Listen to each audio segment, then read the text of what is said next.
pour les traiter rapidement parce qu'on a un très bon résultat. Alors, c'est une maladie, des points forts à retenir, c'est une maladie qui est peu fréquente. Le plus important, c'est de la reconnaître chez la femme jeune. 2/3 des cas, c'est des femmes jeunes, moins de 40 ans. Le diagnostic reste très difficile parce qu'il y a un polymorphisme clinique. Des fois, on a un retard de diagnostic, c'est des patients qui viennent après 4 jours. Elles ont des céphalées, surtout chez les migraineuses. Elles persistent, c'est des céphalées qui persistent, elles tiennent pas compte, mais c'est une thrombose veineuse cérébrale. Les dédimères, si elles sont normaux, ne vont pas éliminer le diagnostic. Le diagnostic étiologique reste dominé par les thrombophilies. Dans notre corps, c'était la contraception orale qui a dominé. Ne pas oublier les maladies auto-immunes. Le traitement précoce et bien conduit va aboutir à un très bon pronostic.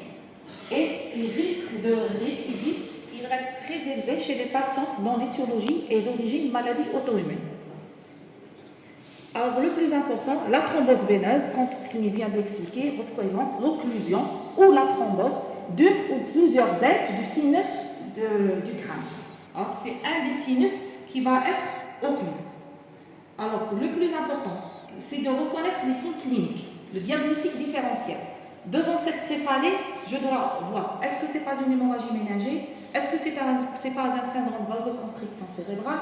Est-ce que ce n'est pas un anévrisme non rompu? Est-ce que c'est une thrombophlébite?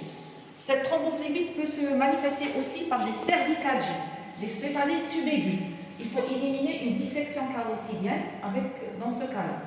Rechercher les stroke mimiques, l'hypoglycémie, le déficit post-critique après une crise d'épilepsie, la migraine accompagnée avec aura motrice ou une tumeur cérébrale.